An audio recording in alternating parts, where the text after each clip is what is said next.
भाई next story पे चलते हैं। नेक्स्ट स्टोरी कहाँ की है, मतलब किसके साथ हुई है, कुछ बताओ थोड़ा। भाई सेकंड इंसिडेंट अपने यहीं का ही है, आसपास का ही। और जो बताने वाले उनका पूरा नाम तो राजेश है, वैसे उन्हें राज नाम से पुकारा जाता है। तो इन्होंने बताया कि इनके साथ क्या प्रॉब्लम हो रही थी कि जैसे जॉइंट फैमिली में रहते हैं और इनके पिताजी जो हैं वो काफ़ी एक अच्छी पोस्ट पे थे और काफ़ी अच्छा अर्न करते थे। लेकिन जिस तरीके से वो अर्न करते थे ना, उनके आसपास वाले जो इनके रिश्तेदार थे बहुत चिढ़ा करते थे उस चीज़ से रिलेटेड। घर में कोई ना कोई अनबन रहा करती थी।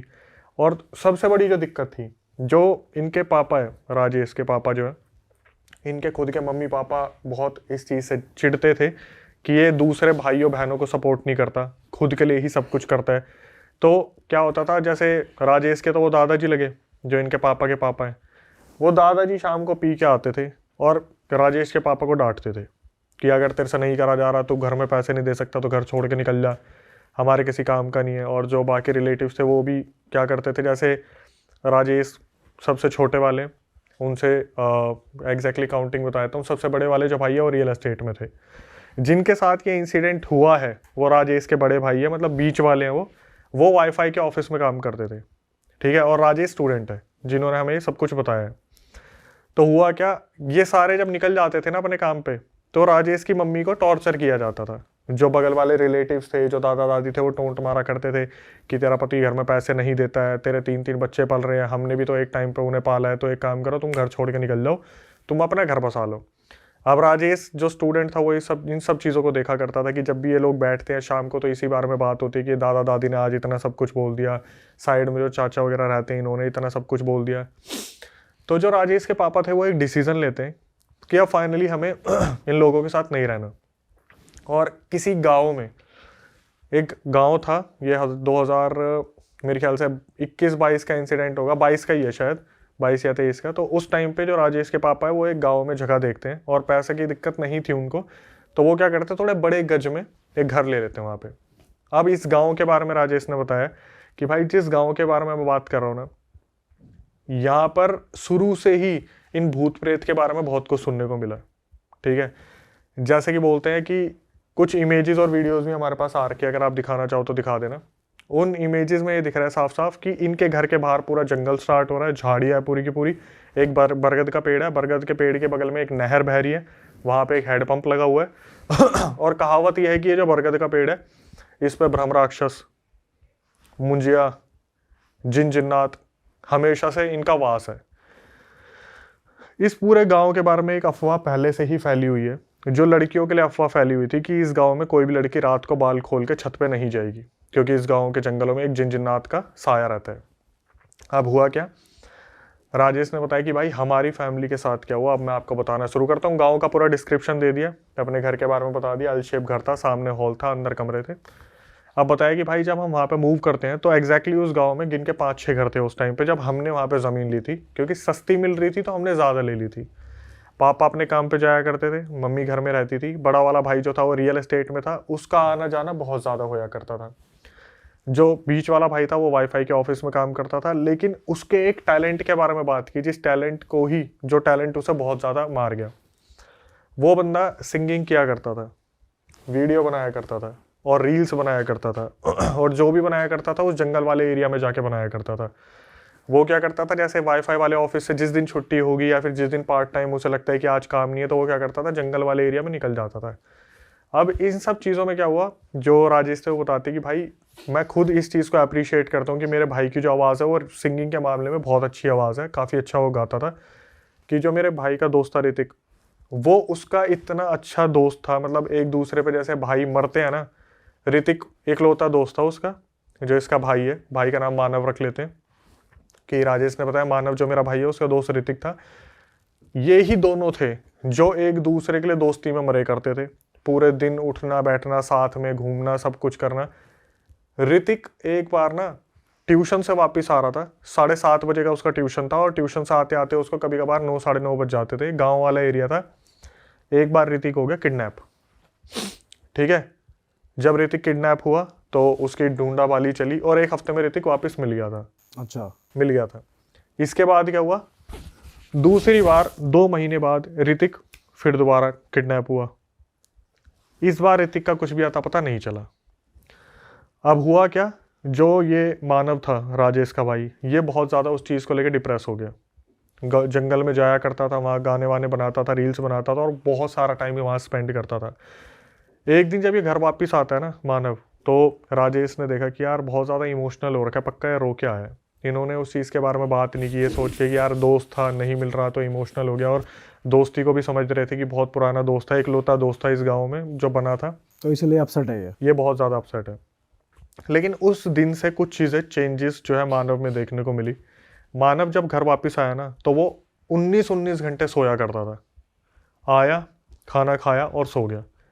उसे बार बार उठा रहे हैं कि तेरे को ऑफिस भी जाना है, तेरे को ऑफिस जाना है, उठ जा फटाफट से ऑफिस चला जा। नहीं जाना ऑफिस, नहीं जाना, नहीं जाना। इन सब चीज़ों में क्या हुआ, जैसे किसी दिन अगर बैठे ना इन्होंने, तो इन्होंने मानव से वो पूछा कि तू क्या गाना बना रहा था ऋतिक के लिए, अपनी दोस्ती के लिए। राजेश ने भाई हाईलाइट करा कि आप बिलीव नहीं करोगे अक्षय भाई, उस बंदे ने दोस्ती के लिए जो गाना लिखा ना अपने दोस्त ऋतिक के लिए, हम भी ये देख रहे थे कि मतलब इस बंदे ने ये लिरिक्स निकाले कहाँ से। बहुत बेहतरीन तरीके का गाना, और वो गाना सुनते सुनते सारे ही रो पड़े उस दिन कि ऋतिक पता नहीं कहाँ चला गया, मिल नहीं रहा, दोस्ती में इतना सब कुछ चल रहा है। उस दिन पहली बार ऐसा हुआ कि मानव को इन्होंने ज़बरदस्ती वाईफाई के ऑफिस में भेजा कि कंप्लेंट आ रही है, फ़ोन बज रहा है, तू जा क्यों नहीं रहा। अब ये जब वहाँ पर गया ऑफिस में, वाईफाई ऑफिस में, वहाँ पे एक सोफ़ा लगा हुआ था, वहाँ जाके सो गया। बॉस के घर पे कॉल आ रही कि आपने क्या इसकी नींद पूरी नहीं होने दी है, ये यहाँ पे आके सो गया है, इस तरीके से चीज़ें चल रही हैं। अब इनको थोड़ा सा शक हुआ कि यार ये क्या चेंजेस है, मतलब ऐसा कैसे पॉसिबल हो सकता है कि एक बंदा 24 घंटे में से 19 घंटे सिर्फ सोने लग रहा है, कोई मेहनत नहीं कर रहा, कोई काम नहीं कर रहा, फिर भी सोने लग रहा है। तो इन्होंने क्या करा, एक इनके मौसा थे जो मुंबई में कारपेंटर थे। अच्छा। मौसा जी इस टाइम पे इनके घर पे आने वाले थे, और राजेश ने आगे बढ़ने से पहले बताया कि भाई जो मौसा जी है ना, उनके साथ पहले ही इतनी सारी चीज़ें हो रखी है मुंबई में, क्योंकि उनकी जो वाइफ है उनके ऊपर वहाँ पे पता नहीं किसी ने काला जादू वगैरह करा होगा, जिसकी वजह से मौसा जी ने 2 साल इतना स्ट्रगल करा है। उन्हें पता चल जाता है कि इस घर में कोई दिक्कत है, क्योंकि उनके जो कंधे हैं उन पे भार आने लग जाता है। तो मौसा जी जब इनके घर पे आते हैं ना, उन्होंने कदम रखते ही सबसे पहले ये पूछा मानव कहाँ है। खुद से उन्होंने पूछा मानव कहाँ है। तो राजेश ने अपनी तरफ से बताया कि मौसा जी ऐसे ऐसे दिक्कत चल रही है, और पता नहीं 19 घंटे सोता रहता है, पता नहीं क्या दिक्कत चल रही है। तो मौसा जी ने बोला कोई नहीं, एक काम करेंगे हम ना, बालाजी चलेंगे, ठीक है, टेम्पल होके आएंगे। तो क्या हुआ, अब जैसे घर वाले आपस में बात कर रहे थे इस बारे में कि टेम्पल आएंगे, टेम्पल आएंगे, टेम्पल होके आएंगे, तो उस टाइम पे मौसा जी ने बोला मेरे को मार्केट से कुछ सामान लेके आना है, तो मैं अभी आता हूँ थोड़ी देर में, बाकी तुम देख लो किस तरीके से चलना है, कौन से दिन चलना है। अब जब ये बैठ के बात कर रहे थे ना कि बालाजी टेम्पल जाना है अपने मेहंदीपुर बालाजी, जो मयंक था अंदर सोने लग रहा था, वो बाहर आया, मानव। सॉरी मानव जो था वो बाहर आया, और अचानक से इधर उधर देखते हैं, सबकी नज़र उस पर पड़ती है। तो भाई इसने देखा एकदम से राजेश ने कि भाई आंखें पूरी लाल हो रखी है, और जब जब राजेश नाम ले रहे बालाजी, बालाजी टेम्पल, हनुमान जी, हनुमान जी, वो बंदा कपकपा रहा है, उसके अंदर कपकपाहट सी आ रही है, मतलब जैसे पता नहीं किसी चीज़ का खौफ है। उसने सुना, वो अंदर चला गया वापस, जो मानव था। मौसा जी आए, तो मौसा जी ने बोला कि क्या हुआ। इन्होंने बताया कि उस टाइम इसके मम्मी पापा भी वहीं थे, बस एक रियल एस्टेट वाला भाई नहीं था। इन्होंने बताया कि ऐसे ऐसे अभी आया था बाहर, और पूरी आंखें भट लाल हो रखी है, और जब जब हनुमान जी का नाम आया तो इस तरीके से रिएक्शन दिया जैसे हमारा नहीं है वो, मानव हमारा नहीं है। तो भाई मौसा जी बोले ठीक है, एक बार मैं चल के बात करता हूँ अंदर। मौसा जी वहाँ पे गए। मौसा जी ने पूछा कि क्या हुआ, तो मेरे साथ चलेगा ना बालाजी मंदिर। उठ के सीधा उसने बोल दिया कि चला आ जाए यहाँ से, चला आ जाए, इससे पहले कि तेरे साथ कुछ गलत हो जाए। इसके मौसा जी समझ गए कि ये वो नहीं है, कोई और ही चीज़ है। तो क्या हुआ, हड़कंप मच गया एक, वहाँ पे चिल्लम चिल्ली शुरू हो गई। जो मानव था वो चिल्लाने लग गया कि मेरे को मंदिर लेके जाओगे तुम, ऐसे कैसे मंदिर ले जाओगे, मेरे से बिना पूछे तुम मुझे कैसे मंदिर लेके चले जाओगे, मार दूंगा, आप ये कर दूंगा, वो कर दूंगा। जब घर में ये चिलचिलाहट शुरू हुई ना, तो इनके घर के पीछे 3 भक्तों का घर था। एक घर में 3 भक्त थे, अब वो पूजा करते होंगे, भक्त थे। उनमें से क्या हुआ, एक भक्त आ गया देखने के लिए कि हुआ क्या है। वो भक्त वहाँ पे बैठा, उसने पूछना शुरू करा कौन है तू। नहीं बताए, नहीं बताऊंगा, नहीं बताऊंगा, मेरे को मंदिर लेके जा रहे हैं, मैं नहीं जाऊंगा, तू यहाँ क्या करने आया, तेरे को भस्म कर दूंगा। वहाँ पे वो बोल रहा है जो भक्त है कि मैं तेरे को भस्म कर दूंगा, यहाँ से बोल रहा है तू मुझे क्या भस्म करेगा, मैं तुझे भस्म कर दूंगा। बार बार पूछना शुरू करा कौन है, कौन है, कौन है। तब उस एंटिटी ने पहली बार बताया कि मैं जिन हूँ, जिन। तो इन्होंने पूछा कि भाई तू मतलब इसके शरीर में क्या कर रहा है, और तू किस मकसद से आया, तेरे को चाहिए क्या। जो चीज़ तेरे को चाहिए तू बता दे। मतलब एक भक्त का काम था कि मैं जो भी मांग रहा है भोग वोग दे के इसे भेज दूँ। काफ़ी टाइम तक बोलता रहा नहीं जाऊँगा नहीं जाऊँगा। पूछा गया क्यों नहीं जाएगा, क्या दिक्कत है। वो जो जिन था वो ये चीज़ बोलने लग रहा है, मुझे इस बच्चे को लेके जाना है, इसकी आवाज़ मुझे बहुत पसंद है और मैं इसके अंदर पिछले 2 महीने से हूँ। पिछले 2 महीने से मैंने इसे पोजेस करने की बहुत कोशिश की, मैंने इसके शरीर पर कब्जा पाने की बहुत कोशिश की, लेकिन हमेशा ये कैसे न कैसे बच जाता था। लेकिन इस बार मैं इसे लेके जाऊँगा। तो भक्त ने पूछा कि अब तूने इस पर कब्जा कैसे पा लिया। बोला जब ये जंगल में आया था ना, अपने दोस्त को याद कर रहा था और जब ये रोने लगा, डिप्रेस हो गया, तब मैंने इस पर कब्जा पा लिया। जब ये बहुत ज़्यादा इमोशनली कमज़ोर हुआ और अभी वीक हो गया होगा उस टाइम। एग्जैक्टली तब मैंने इसके ऊपर धावा बोल दिया और मैंने इसे पोजेस कर लिया। 2 महीने से वो नहीं जाऊँगा। भक्त ने अपने मंत्र पढ़ने शुरू करे, क्रियाएं शुरू करी और पूछना शुरू करा तू बता दे क्या चाहिए तेरे को। उसने क्या करा, बोल दिया कि एक काम करो, मेरे लिए ये वाली चीज़ लेके आ जाओ। नॉन वेज का नाम लिया कि इस चीज़ का भोग लेके मैं चला जाऊँगा। मंगवाया गया। जो राजेश है वो अपने मौसा जी के साथ वो सामान लेके आए मार्केट से। वहाँ पे क्या हुआ, एकदम से जैसा होता है ना भोग उसने सूंघा यूँ करके, अचानक से वहाँ पे बेहोश हो गया। बेहोश होने के बाद चलो फाइनली सब हो गया। भाई ऐसा कुछ भी नहीं था। वो जिन सारे झूठे वचन दे के गया वहाँ पे। 1 रात बीती, 2 रात बीती, राजेश सोने लग रहा था। उसने क्या करा, राजेश ने जैसे होता ना एक ठंडी हवा का झोंका राजेश की कमर पे लगा, जैसे भरी गर्मी में यार एकदम से ठंडी हवा कहाँ से आई। उसने पीछे मुड़ के देखा, उसका जो भाई था, वही जो मानव था, वो उसे घूर घूर के देख रहा है कि तुम्हें लगा मैं चला जाऊंगा, तुम्हें लगा मैं चला जाऊंगा। प्रॉपर आवाज बदल गई। प्रॉपर कि मैं इसे लेके जाऊंगा, मुझे इसकी आवाज़ बहुत पसंद है। तुम्हें क्या लगा मैंने जो वचन दिए वो सही है। अब ये भाई उठ के सीधा भागा। इसने अपने पापा को बताया कि ऐसे ऐसे इसके साथ दिक्कत हो रही है। सारे घर वाले आए, पूरा कमरा उथल पुथल कर दिया, चिल्लम चिल्ली हो रही है। उधर से समझ गए थे उस भक्त को बुलाने का तो कोई फ़ायदा है नहीं, क्योंकि जिनने उसका कर दिया था कि उल्लू बना दिया था उसे। तो इन्होंने क्या करा, फिर दोबारा किसी से पता करना शुरू करा। लेकिन 5-10 मिनट में वो पोजेशन के बाद वो जो मानव था वो बेहोश हो गया था। इन्होंने क्या करा, किसी से पूछताछ करी, फिर एक उसको बाबा को बुला के लेके आए, जो बाबा वहाँ पे मानने वाले थे, जिनका नाम था किसी और को। हाँ किसी और को। तो सुबह जब वो बाबा आए तो उन्होंने साफ साफ बता दिया, भाई ऐसा है कि ये जो लड़का है इसको पोजेस कर रखा है एक जिन ने, लेकिन इसके साथ कोई दूसरी आत्मा भी है। जिन तो है ही है, लेकिन कोई और भी एक आत्मा है और वो आत्मा इसे प्रोटेक्ट कर रही है। तो ये थोड़ा सा हैरान हो गया कि कोई और आत्मा इसे प्रोटेक्ट कर रही है मतलब। तो बताया जाता है कि इसके साथ ऋतिक की आत्मा है। ऋतिक जो गायब हुआ था, उसके साथ क्या हुआ क्या नहीं हुआ, लेकिन बस वो बता तो दिया था भाई कि उसका हुआ जो हुआ, किडनैप करने वालों ने शायद खत्म कर दिया उसे। अच्छा। बट उसकी आत्मा इसको प्रोटेक्ट कर रही है उस जिन से, वरना वो जिन 2 महीने से कोशिश कर रहा है कि इसे लेके चला जाए। अब ऐसी ऐसी बातें बता दी वहाँ पे भाई। सुन के ना सबसे पहले राजेश बोला कि भाई मैं बता रहा हूँ मेरा कलेजा फट गया।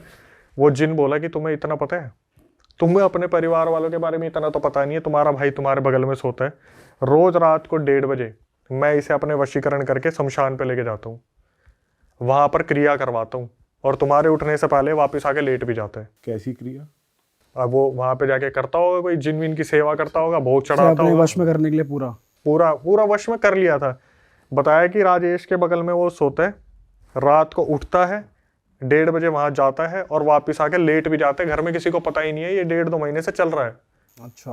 अब उसे बाबा जी से बोला गया कि इसे ठीक करना है, कैसे करा जाए। तो उस टाइम पर उन्होंने बताया कि सबसे पहले तो इस जिन को निकालना पड़ेगा, लेकिन ऐसे नहीं होगा, कम से कम मेरे को 2-3 दिन चाहिए होंगे कि मेरे को हवन करना पड़ेगा।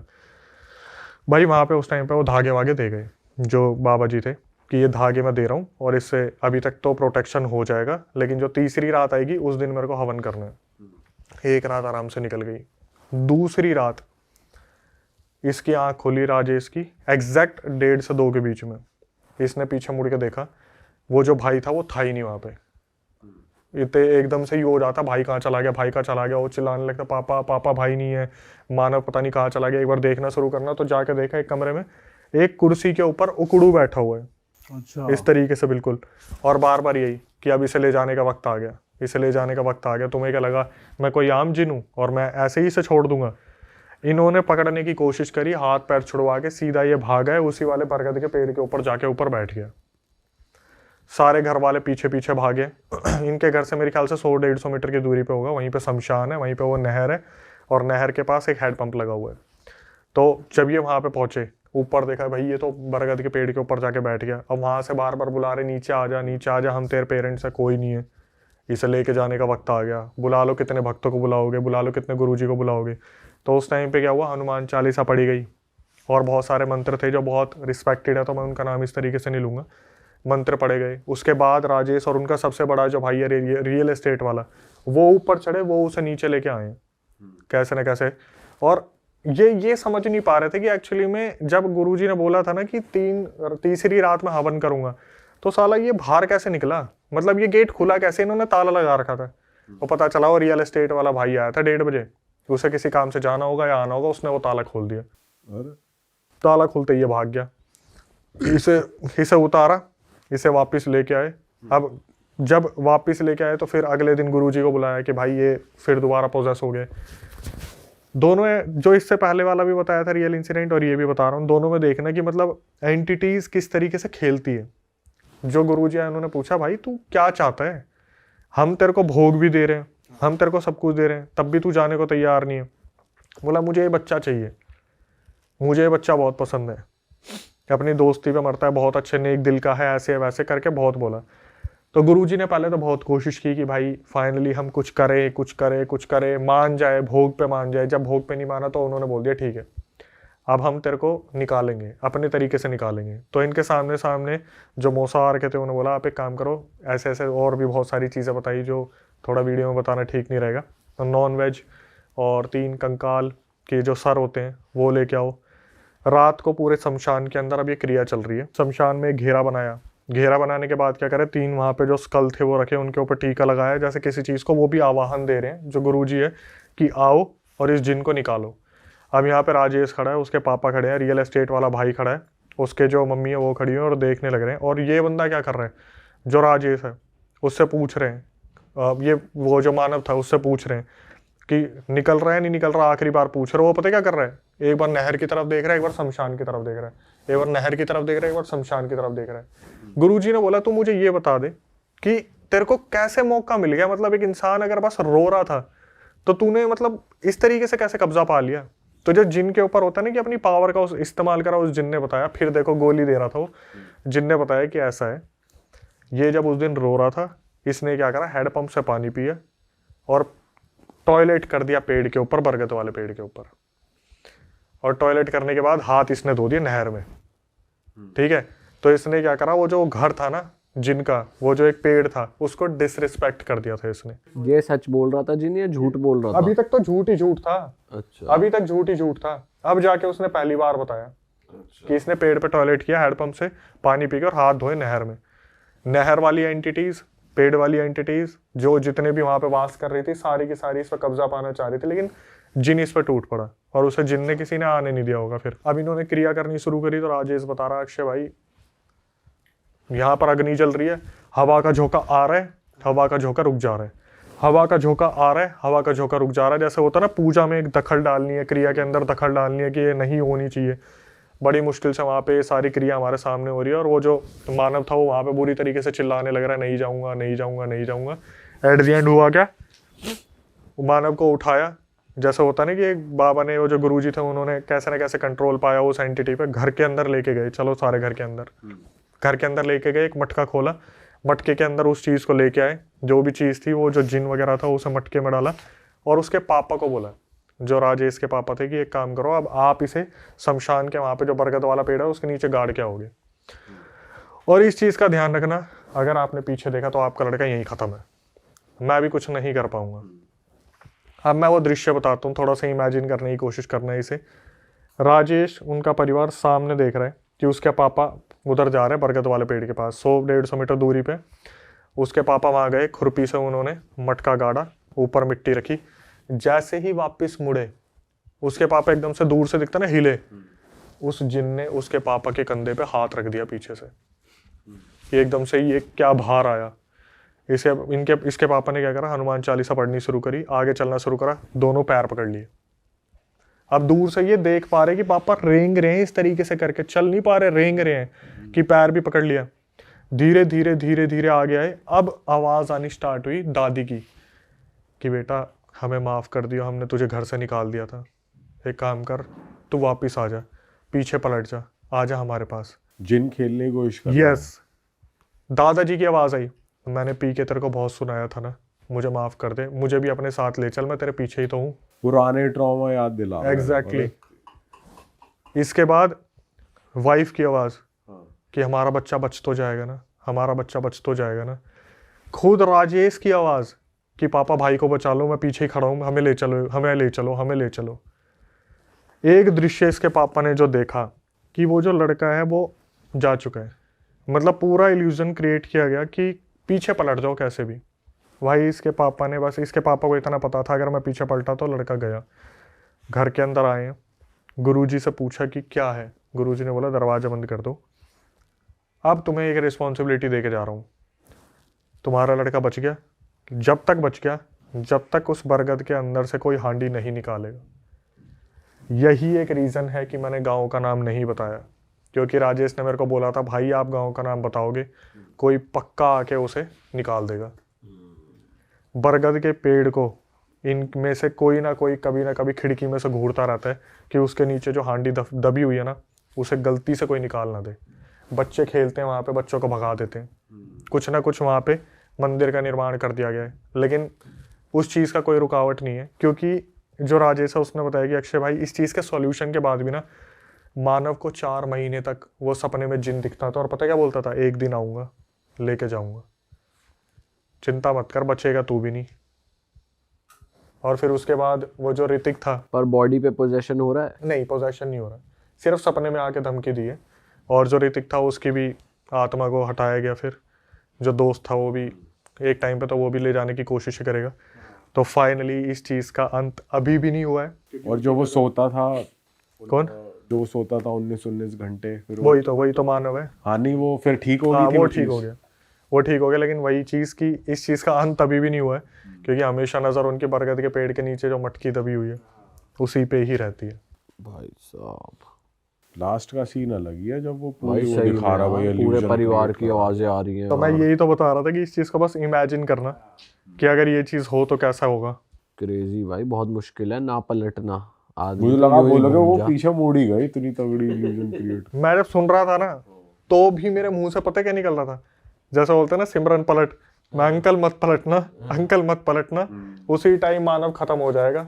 लेकिन अगर आपको ये ऑप्शन दिया जाए ना कि आपके पलटने से ये खत्म हो सकता है, तो भाई मैं सच बताऊं, जिस तरीके से हॉलीवुड मूवी में दिखाया जाता है बंदा पलट जाता है। अपने इंडिया में ये चीज़ है कि उस चीज़ को इतनी अहमियत दी गई है कि बंदा अपने आप को इतना कंट्रोल कर लेता है। नहीं तो जिस तरीके से बताया है कि दादा की भी आवाज़ आ रही, दादी की भी आवाज़ आ रही है, और सोचो कि मैंने पी के तेरे को बहुत बोला था, हमने तुझे घर से निकाल दिया, मतलब जैसे दिखाते हैं ना कि एक एक चीज़ कैसे रियलाइज करवाई जाती है, वो वाला सीन एक्चुअली में हुआ है इस इंसिडेंट में। भाई क्रेजी था यार ये वाला तो। और भाई सबसे बड़ा जिन खेल रहा है, फेक कर रहा है, जो ठीक करने आ रहा है पहली उनके बार जो वचन दिए, जो भक्त ने वचन लिए थे, भाई वो कौन से वचन थे, भोग भी ले गया, वचन भी दे दिए, फिर भी वापस आ गया 2 दिन के अंदर अंदर। एक इंसिडेंट मैं इसमें बताना चाहूंगा जो मुझे अभी याद आया।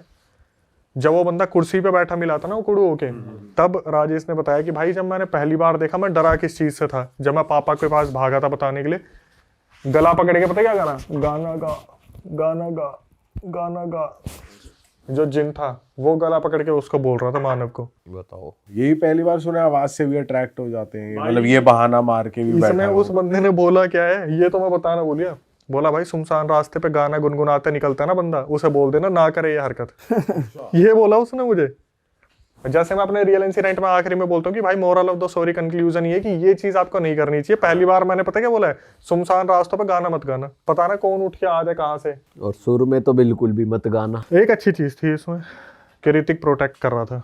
हाँ ये भी अच्छी चीज थी, और ये भी अच्छी चीज है भाई, बच गया बंदा यार, अभी भाई कोई ये तो जान है। माल का नुकसान नहीं हुआ।